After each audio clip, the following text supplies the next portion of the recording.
Mount Abu road पर गुजरात के एक पर्यटक की चाकू घोंपकर की हत्या के मामले में पुलिस ने बड़ी सफलता हासिल करते हुए एक आरोपी को गिरफ्तार कर लिया है, जबकि 3 नाबालिगों को बाबरदा निरुद्ध किया गया है। घटना का खुलासा करने के लिए पुलिस अधीक्षक प्यारेलाल शिवराण के निर्देशन में 20 टीम गठित की गई, जिसमें से 11 टीमें माउंट आबू व आबू रोड के जंगलों में तलाशी अभियान में जुटी रही। पुलिस अधीक्षक प्यारेलाल शिवराण ने सदर थाने में मीडिया को जानकारी देते हुए बताया कि गुजरात के बनासकांठा जिले के धानेरा निवासी हितेश चौधरी अपने मौसेरे भाई नरेश चौधरी के साथ बाइक से माउंट आबू घूमने आए थे। तलहटी से माउंट आबू जाते समय छिपाबेरी से आगे रुककर वे मोबाइल पर बात कर रहे थे। तभी 2 बाइकों पर सवार 6 युवक वहां पहुंचे और दोनों के साथ मारपीट कर छीना झपटी करने लगे। इस दौरान 2 युवकों के पास चाकू थे और हितेश चौधरी के सीने में चाकू से वार कर दिया गया। हमलावर मोबाइल, नकदी और दस्तावेज लूट कर फरार हो गए। घटना के बाद एएसपी प्रभुलाल धानिया, सदर थानाधिकारी दर्शन सिंह, शहर थानाधिकारी हरचंद राम, माउंट आबू थानाधिकारी प्रदीप कुमार और स्वरूपगंज थानाधिकारी कमल सिंह मौके पर पहुंचे और तुरंत जांच शुरू कर दी। हत्या के खुलासे के लिए डीएसपी गोमाराम के नेतृत्व में 20 विशेष टीम बनाई गई, जिसमें से 11 टीमें जंगलों में पदचिन्हों के आधार पर सर्च अभियान में लगी रही, जबकि 7 टीमों ने आबू रोड, सदर और रिको थाना क्षेत्र के सैकड़ों सीसीटीवी फुटेज खंगाले। हालांकि अधिकतर फुटेज धुंधले थे, फिर भी तकनीकी सहायता और साइबर टीम की मदद से संदिग्धों की पहचान की गई। पुलिस को एक धुंधले सीसीटीवी फुटेज से अहम सुराग मिला, जिसे व्हाट्सएप ग्रुप में साझा किया गया। स्थानीय जानकारी से मुदर्रा निवासी भूराराम की पहचान हुई। टीम ने उसे गिरफ्तार कर पूछताछ की, जिसमें 5 अन्य साथियों के नाम सामने आए। इसमें कल दिन में करीब 1:30 बजे गुजरात के धानेरा गांव से एक ही परिवार के 2 भाई थे। वो यहाँ माउंट आबू घूमने के लिए आए थे। तलहटी से जब ऊपर आबू पर्वत में जहाँ माउंट आबू पे जा रहे थे, तो रास्ते में छिपाबेरी चौकी है, उससे करीब 1.5-2 किलोमीटर पहले वहाँ पे वो रुके हुए थे, मोबाइल पे बात कर रहे थे। इसी दौरान 2 मोटरसाइकिलों पर करीब 6 जने गए। जाते ही उन्होंने अपनी मोटरसाइकिल रोककर उनका मोबाइल छीनने की कोशिश की और छीना झपटी के दौरान उनके साथ मारपीट की। 2 जनों के पास चाकू थे। चाकू से जो मृतक हितेश कुमार है उसके सीने पर लगी और दूसरा है उसके हाथ पे चोट आई। बाकी ने हापामुक्की से मारपीट की और मारपीट के बाद में इनके जो मोबाइल था वो और कुछ जो पर्स था जिसमें नकदी वगैरह थी और कुछ महत्वपूर्ण दस्तावेज थे, वो लूटकर भाग गए। जिनमें से 4 जने जंगल है उसमें भाग गए, बाकी 2 जने अपनी अपनी मोटरसाइकिलों से सदर इधर तलहटी की तरफ आ गए। ये सूचना जैसे ही थाने में मिली तो तुरंत पुलिस जाब्ता मौके पर पहुंचा, घायल को अस्पताल पहुंचाया। चोट ज़्यादा होने के कारण अस्पताल पहुंचते पहुंचते मृत्यु हो गई। सूचना के ऊपर जैसे ही जानकारी मिली, वहां से हमने जो हमारे जो एसएचओ थे, एसएचओ सदर दर्शन सिंह, आबू पर्वत प्रदीप कुमार, हरचंद देवासी सीटी और कमल सिंह जो हमारे स्वरूपगंज एसएचओ थे, इन सभी एसएचओ को और हमारे एडिशनल एसपी जो प्रभुदयाल धानिया हैं वो भी यहाँ आए, मौका देखा।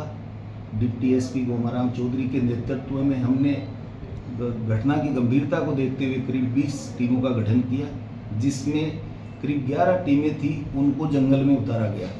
जंगल में इन्होंने पीछा किया और पदचिन्हों के आधार पर आगे बढ़े।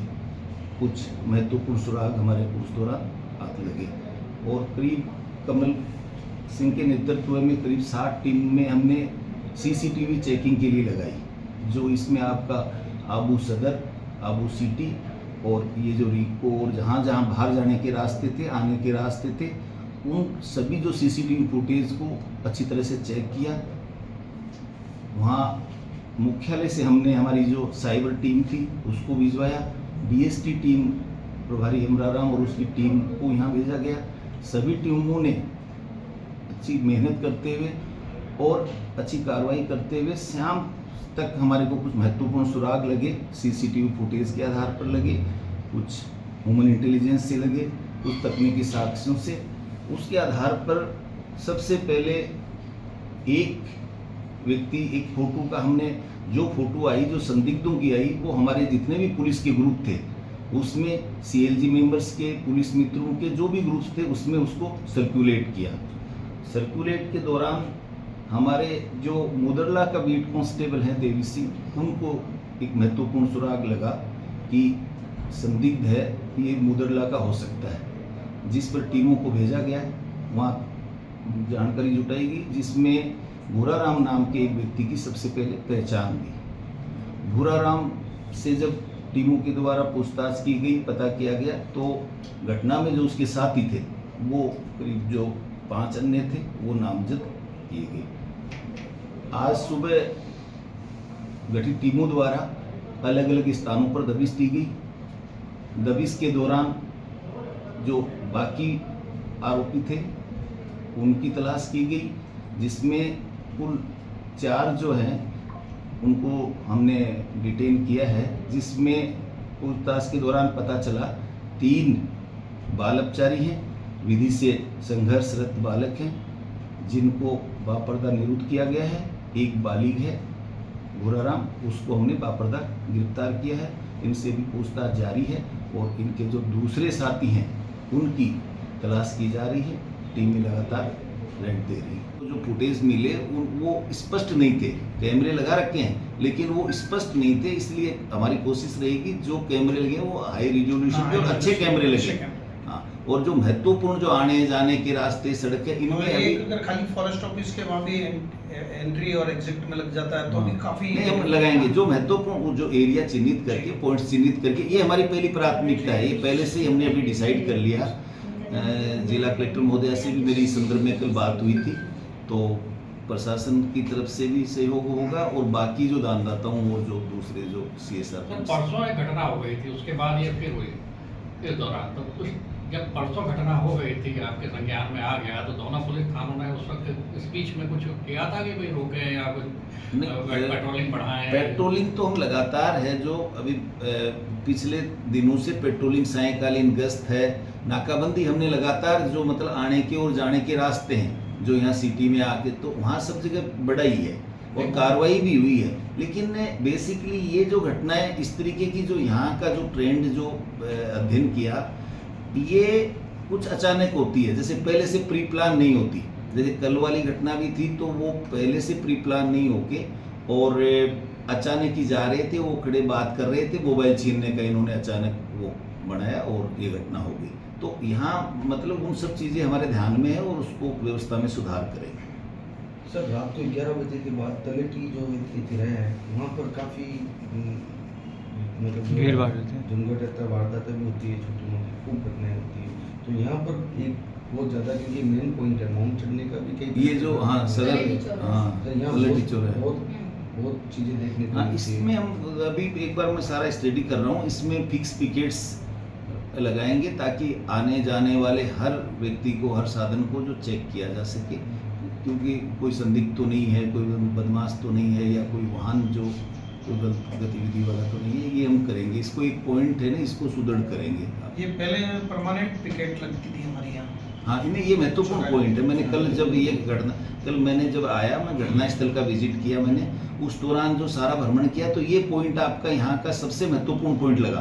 तो इसमें अब जल्दी हम इसको और इसी जगह सर 3 CCTV की बहुत एक सामने, हाँ, इधर CCTV हाई रिजोल्यूशन के CCTV लगाएंगे और ये जो शाम को एक फिक्स पिकेट डेली है जो लेट नाइट तक, ये जल्दी शुरू करेंगे। रेवदर आबूर जो मार्ग है वहाँ पर आए दिन उत्पात मचाते हैं, शराबी पत्थरबाजी होती है। रेवदर से आबू रोड वाला, यहाँ पर अक्सर लूट की वारदात है, पत्थरबाजी है, बस पथराव करना, ये करना आती है, इसको लेकर सर इसके बारे में मैं अभी जानकारी करूंगा कि पूर्व में कोई इस तरीके की वारदात हुई या संवेदनशील रूट है तो उसमें भी गश्त है, जो एक्स्ट्रा जो व्हीकल लगा के अभी जो हमने अभी जो और ये हाँ। इनका CSR फंड यहाँ कहीं आसपास नहीं लगता है।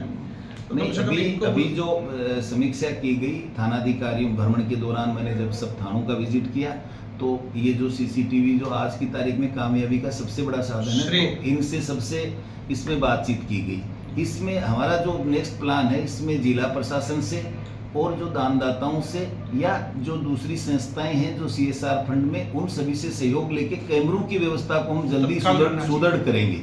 रात को भी आपको शायद ज्ञापन या बीरवाड़ा के पास भी यही कि मोबाइल लूट रहे हैं, मार रहे हैं, मोबाइल लूट रहे हैं, मार रहे हैं। माउंट आबू रूट पे भी तो ये जो माउंट रूट है, यहाँ पे किनारे पे लड़के बैठे रहते हैं, इनकी इस तरह की पेट्रोलिंग को लेकर के बढ़ाने के लेकर भी आप लोगों ने कुछ वो किया है? ये जब अभी मैंने जिले का भ्रमण किया, खास करके जो ये आदिवासी जो बेल्ट है, जिसमें हमारा जो पिंडवाड़ा, रोहिड़ा, स्वरूपगंज और आपके इस माउंट आबू क्षेत्र के जो चारों थाने हैं, इधर इस तरीके की घटनाएं और इस तरीके की जो चीज़ें सामने आई है, इनकी हम समीक्षा कर रहे हैं। और इसके तहत हम जो सायंकालीन जो हमारी गश्त है, रात्रि गश्त है, नाकाबंदी है, पुराना जो अपराधी रहे हुए हैं उनका रिकॉर्ड वगैरह, इसको हम और सुधार करके और इसमें है जो इसको हम नियंत्रण करेंगे। तो क्या पूछताछ में सामने है कि ये लोग शामिल थे या कोई दूसरे लोग? हाँ, ये जो जिनको भी जो बाल अपचारियों को निरुद्ध किया है, दूसरे जो बालिक को गिरफ्तार किया है, इनसे अब जो अनुसंधान के दौरान पूर्व की जो भी यहाँ से घटनाएं हो रखी हैं, जो भी अनट्रेस्ड हैं या जिन घटनाओं में इनका इन्वॉल्वमेंट है या नहीं है, ये अनुसंधान के दौरान गहन पूछताछ इनसे की जाएगी। माउंट आबू से अनिल एरन की ये रिपोर्ट। जयराम जी, किशन काका, राम राम भाई, राम राम। क्या दोनों भाई बैठ के क्या हिसाब लगा रहे हो? ऊटी लहसुन के भाव आ गए क्या? अरे नहीं रे दादा, ये अपना रमेश नया मकान बनाने के लिए लोन ले रहा है। हिसाब किया तो पता चला कि लोन का पैसा तो ईंट और रेती में ही पूरा हो जाएगा। और अभी तो सीमेंट लानी है, सलिया लाना है, और तो ठेकेदार को भी पैसे देने हैं। मेरे तो कुछ समझ में ही नहीं आ रहा कि कैसे बनेगा मेरा नया मकान। अरे किशन काका, कहाँ इन रेत, सीमेंट और लाल ईंटों के चक्कर में पड़ रहे हो? मेरी बात मानो तो अपने घर को बाबजी AAC ब्लॉक से बनवाओ। इसमें ना सीमेंट और रेत की जरूरत होती है, ना ही तराई करने की झंझट। और लाल ईंटों के मुकाबले आपका मकान काफी तेजी से बनकर तैयार हो जाएगा। इससे आपके पैसे तो बचेंगे ही, साथ ही मजबूती ऐसी कि सालों साल देखने की जरूरत नहीं। और इससे आप अपना मकान ही नहीं, कुएं और खेत की बाउंड्री वॉल भी बनवा सकते हो, जिससे रोजड़ों की समस्या भी खत्म हो जाएगी। वाह भाई, ये तो कमाल की चीज है। फिर तो मैं अपना घर बाबजी ब्लॉक से ही बनवाऊंगा। और मैं अपने खेत की बाउंड्री वॉल। ज्यादा जानकारी के लिए स्क्रीन पर दिए गए नंबर पर अभी कॉल करें। बाबजी AAC ब्लॉक्स, स्टील से मजबूती।